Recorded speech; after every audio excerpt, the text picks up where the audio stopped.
ناظرین، مسلمانوں کی تاریخ بڑی خوشگوار بھی ہے، المناک بھی۔ اس میں ایسے لوگ بھی ہیں جن کو اپنوں نے عبرت کا نشانہ بنا ڈالا، کچھ حالات کے رحم و کرم کا شکار ہو گئے۔ اس تاریخ میں محبت کی کہانیاں بھی ہیں اور سبق آموز باتیں بھی۔ بسم اللہ الرحمن الرحیم۔ السلام علیکم۔ ہماری تاریخ میں بہت بڑا خوبصورت نام عبداللہ بن زید رحمۃ اللہ علیہ کا ہے۔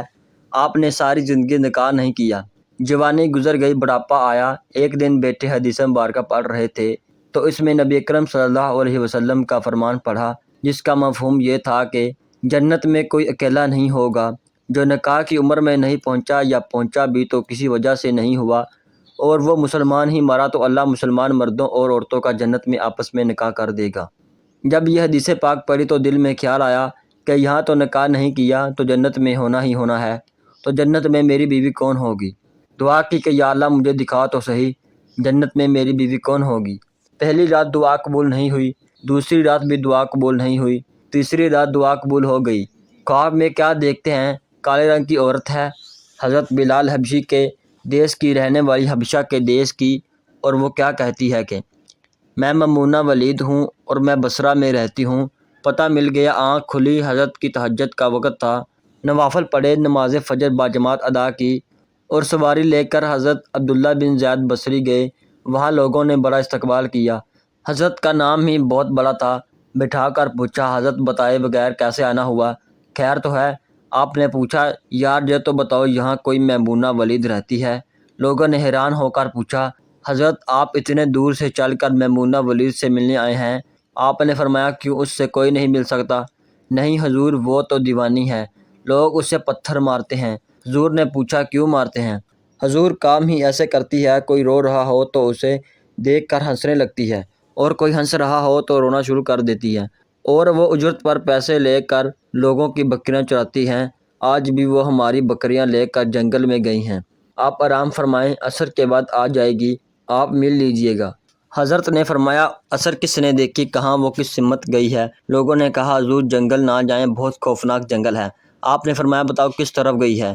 لوگوں نے بتایا، آپ فرماتے ہیں کہ میں نکل گیا، آپ فرماتے ہیں کہ جب میں جنگل گیا واقعی خوفناک جنگل تھا، جنگلی جانوروں کی بھرمار تھی، قدم قدم پر کوئی نہ کوئی چیز کھڑی ہے۔ آپ فرماتے ہیں کہ قربان جاؤں اس عورت کی مردانگی پر، وہ اس جنگل میں کس طرح بکریاں چرا رہی ہے، شیروں نے اس کی بکریوں کو ابھی تک کھایا ہی نہیں، اتنے درندے ہیں، سارے مل کر حملہ کر دیں تو کیا کریں، یہ اکیلی عورت کس کس کو روکے گی؟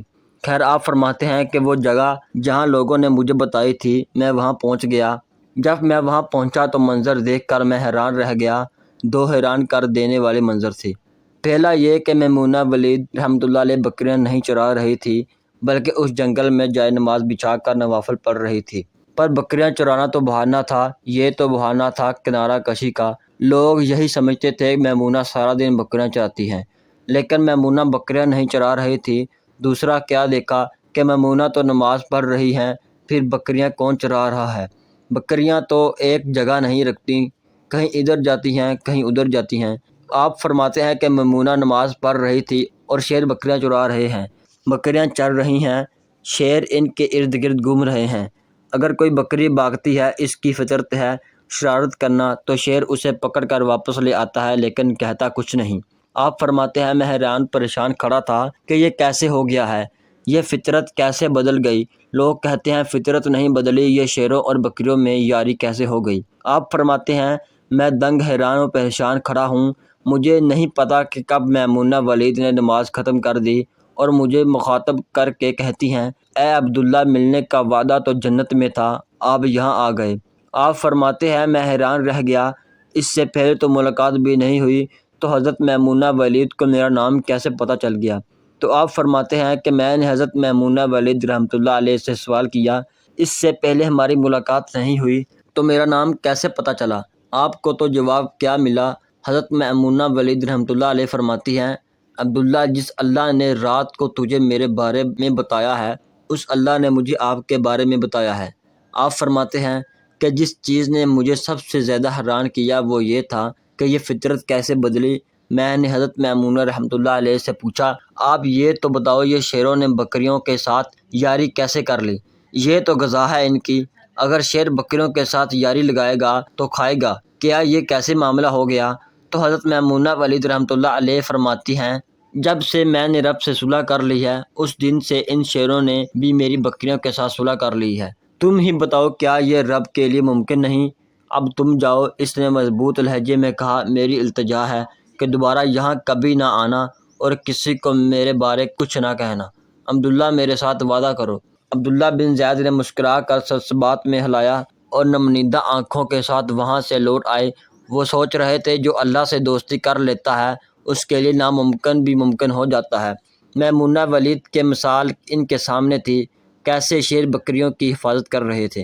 ہر قسم کی تعریف اللہ کے لیے ہے جس نے اپنی محبت کو سب سے معزز محصول اور عظیم نعمت قرار دیا ہے۔ حقیقی محبت یہ ہے کہ آپ خود کو مکمل طور پر اس ذات کے حوالے کر دیں جس سے آپ محبت کرتے ہیں، یہاں تک کہ آپ کے پاس کچھ نہ رہے۔ اور اللہ کی سچی اور حقیقی محبت وہ ہے جو دیگر تمام محبتوں پر غالب اور مقدم رہے، اور بندے کی تمام تر محبتیں اسی اللہ کی محبت کے تابع و تحت ہونی چاہیے۔ اس میں بندے کی سعادت اور کامیابی ہے۔ محبت کی مقدار میں محبین کے مختلف درجات ہیں، اس لیے اللہ تعالیٰ نے مومنوں کی محبت کو شدید کہا ہے اور فرمایا ہے والذین آمنوا اشد حبا للہ، اور ایمان والے تو اللہ کی محبت میں بہت سخت ہوتے ہیں۔ یہ لفظ ان کی محبت کے مختلف درجات ہونے کی دلیل ہے، کیونکہ اس کا معنی ہے زیادہ سے زیادہ محبت، اپنے نفس، روح اور مال و دولت کی محبتوں کو اللہ تعالیٰ کی محبت پر قربان کر دینا، پھر ظاہری اور باطنی طور پر اس کی موافقت کرنا، پھر اللہ کی محبت میں ہونے والی کوتاہیوں کو جاننا سمجھنا۔ الغرض آپ مکمل طور پر اپنے محبوب رب کے فرما بردار بن جائیں اور اپنے نفس کو اسی کی رضا کی خاطر وقف کر دیں، اور اس کے ساتھ ساتھ محبوب کی یاد میں ہی دل لگائیں اور ہمیشہ اپنی زبان سے اسی اللہ کا ذکر کریں۔ پیارے نبی صلی اللہ علیہ وآلہ وسلم اس کے حصول کے لیے یہ دعا کیا کرتے تھے، میں تجھ سے تیری محبت مانگتا ہوں اور اس شخص کی محبت جس سے تو محبت کرتا ہے، اور اس عمل کی محبت جس کی بدولت تیری محبت حاصل ہوتی ہے۔ اللہ تعالیٰ سے دعا ہے کہ ہم سب کو قرآن مجید سے برکتیں حاصل کرنے کی توفیق عطا فرمائے اور اس کی آیات اور حکمت بری نصیحتوں کو ہمارے لیے نفع بخش بنائے۔ میں یہ بات کہہ رہا ہوں اور اللہ رب العزت سے سب کے لیے مغفرت مانگتا ہوں، بے شک وہ بہت زیادہ بخشنے والا اور نہایت مہربان ہے۔